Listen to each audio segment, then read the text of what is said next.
Hey guys, welcome into another episode of 410 Sports Talk. James Haskell here with my co-host Glenn Martin. We are talking about what a lot of fans are talking about on a number of different teams is that the franchise, the time to make a deal with the players that were designated the franchise tag has passed. Our player of note as far as Ravens fans is Matt Judon. So that's who we're going to be talking about today. If you didn't know, a deal did not get done, so he will, presumably be playing under the franchise tag or, deciding to sit out, which he already said he's not going to do. So he'll be playing under the franchise tag, making $16.8 million. Is that correct? Yes. Yep. This year, which is no chump change. No, big raise. Pick. Yeah. And but we got some questions, concerns. There's a lot of thoughts about it. So let's dig right into it, Glenn. What do you got? Well, I guess the first thing is, what's your level of surprise that a deal wasn't done? I'm not surprised. I would say 1 through 10, I would have been, if they got a deal done, I would have been surprised. More than not. So I would have been like a 7 as far as surprised if they did. So not surprised at all. A 1 is how I answer that. What about you? Wow. So you fully anticipated this playing out the way it has so far? Yeah, because just not to get too in depth here, but I think that, his agent has a job. His agent's probably good at his job. Yep. And I don't think he was shooting for mid-level money. I think he feels okay based on his health on, quote unquote, betting on himself this year and coming back to the table next year. Wow. That's what I think. What about you? Were you surprised? I guess my level of surprise would be like a 4 or 5, something like that. The only reason I'm surprised is that I thought that the Ravens were going to try and position themselves to have a little bit more cap flexibility and maybe add one more guy, maybe a veteran guy to the group. And there's no better place to get some cap flexibility than to extend Judon and get off that 16.8 cap hit number. So from that standpoint, I'm a little surprised. The one thing that worries me is that his reaction, Judon's reaction, while he is saying he has no plans on sitting out and he will play, and this is a very, very large raise for him, an unbelievable raise from what he's made his entire career to what he's going to be making this year.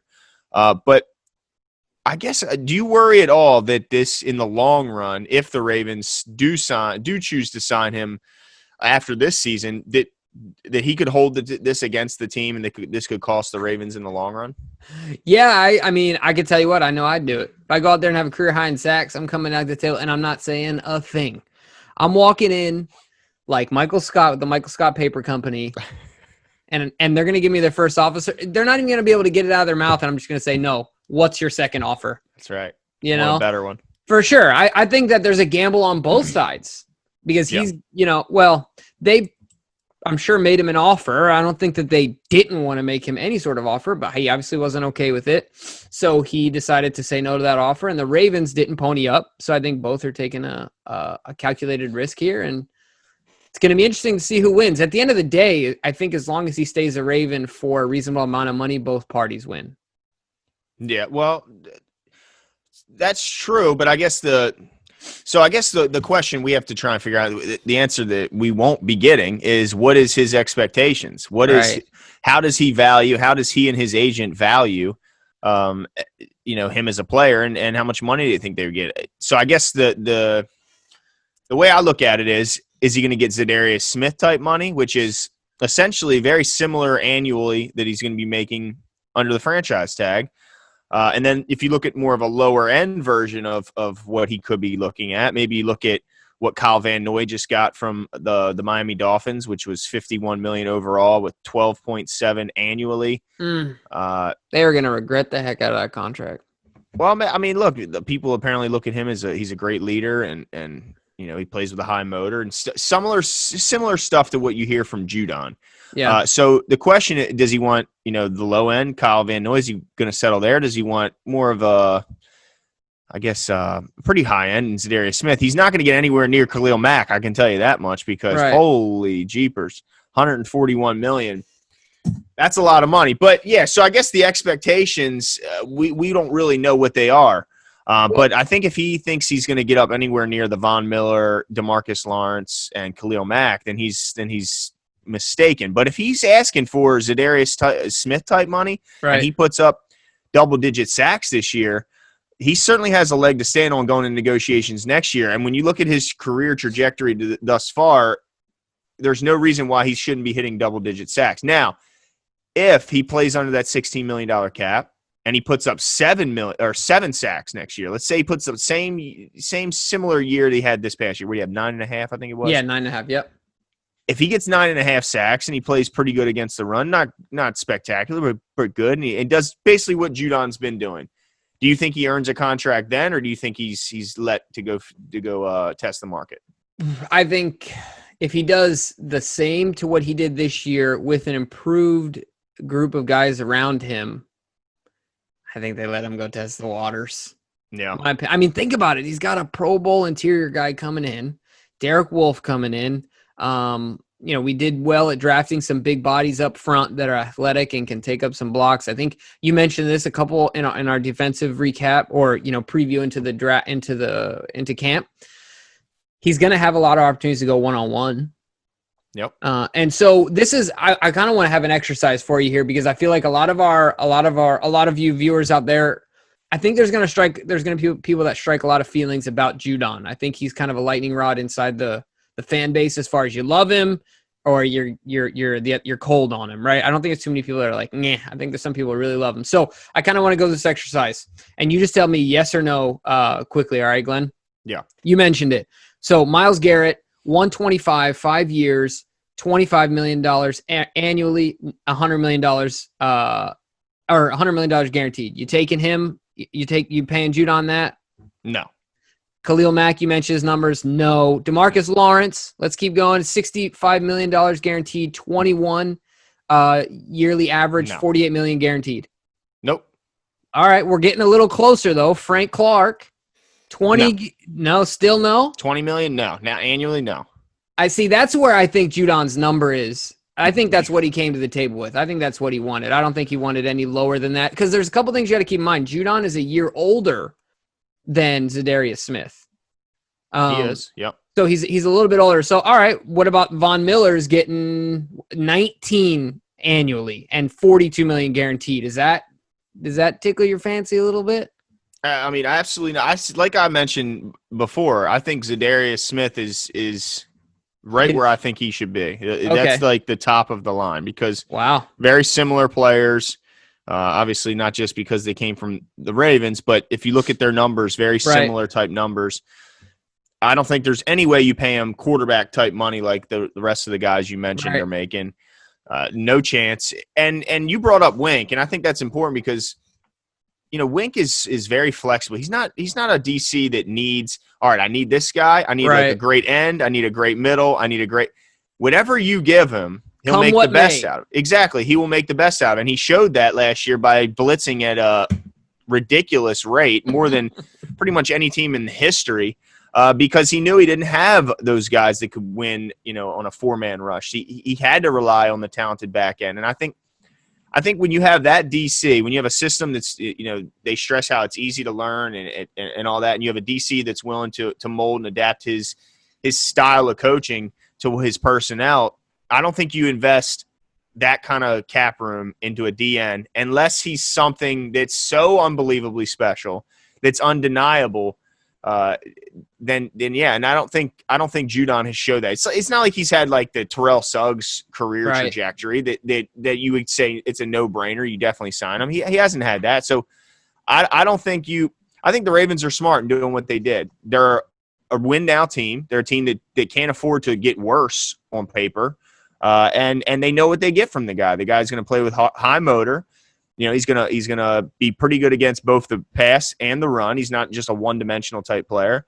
It's obviously a guy that they consider to be a leader, or at least a somewhat face of their franchise. And when you look at how often they put them in front of a microphone and to answer questions to the media, he's certainly one of the highest. When you look at the amount of times he's been in front of the media, one of the highest on the team, if not the highest. So let's focus on the things he does well. And he's not a great, he's not going to go out there and put up 15, 17 sacks, but he, like I said, he plays both sides. He plays the run, he plays the pass, he plays with a high motor. He's a good person. He's a good guy in the locker room. So, I mean, I'm okay with how they did it, but I don't want to see him give him crazy money. All right, last thing though, I think this is important. Based on the release of the international phenomenon Hamilton, the room where it happened is what it's all about. All right. Okay. So in that room, Glenn, if you were in there, do you think they offered him a contract similar to Zadarius Smith? Do you think they offered it to him? Man, I mean, that's tough to predict. If I think, I honestly, I don't think they gave him that much. I don't think that they put as much emphasis on. Again, I mean, I guess if he had like the Suggs type, career path so far, then it would be a different story. But what he's bringing to the table is just not something you can justify spending that much of your cap on. Yeah, no, I agree with you. If I had to bet and we had an opportunity to be a fly on the wall in that room, then I would have said the same thing. Something I think is interesting about Eric DaCosta that I've noticed, and this could be me. Maybe this isn't real. I'm just thinking on the top of my head here. Where are we paying like top dollar for a sexy position or a position that's normally getting, that fetches the most amount of money? Like right now, at least, we don't have a left tackle that's getting paid Trent Brown money. We don't have an outside rusher that's getting paid Myles Garrett money. We don't have a wide receiver that's getting paid Odell Beckham or Julio Jones money, right? Yeah. Like those are normally the positions that, and obviously quarterback, they fetch those contracts, right? Yeah. But it's interesting that we have, while it's much smaller, we've invested heavily in our fullback. we've as far as fullbacks go, but we've invested heavily of the highest paid slot receiver or slot corner. And so I think it's interesting where Eric is deciding to invest, right? Because sometimes it's about return on investment. Well, right now it's clear. It looks like it's secondary. Yeah, absolutely. But even then, I mean, Marcus Peters' contract isn't crazy. Like it's not.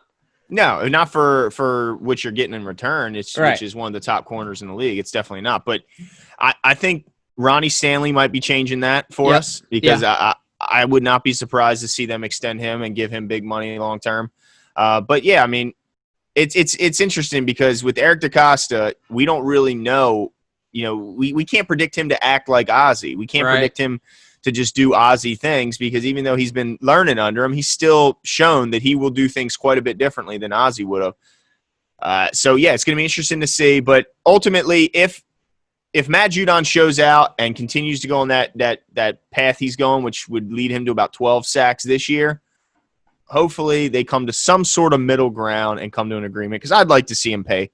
I always like it when the Ravens pay their own instead of having to pay other guys. So I hope they eventually come to an agreement, but I don't want it to be anywhere near $20 million. Yeah, well, there you go. There you have it, folks. We want to get it done, but maybe 15.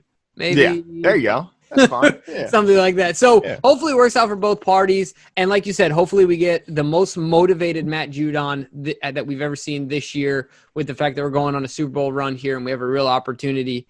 And then last thing, maybe he just stroke a bad luck. They're going to choose Ronnie to pay over him. Like at the end of the day, right? And they might take a pass rusher next year with their first pick. Yeah, so we'll see what happens. But guys, we are interested to let us know what you think. Do you think that he's worth this? I think the question to take out of this is he worth Zadarius Smith money? And if he is, did they offer it to him or more? Right. Yeah. If you think he's worth more, let us know, and we'll tell you you're crazy. But if those are your convictions, then that's fine, and we're all about it. So let us know what you guys think. Also, make sure to subscribe. Hit the button right here in the middle of the screen or on the side of the screen. Go ahead and do that, and we'll keep these videos coming out as camp gets closer and closer. See you.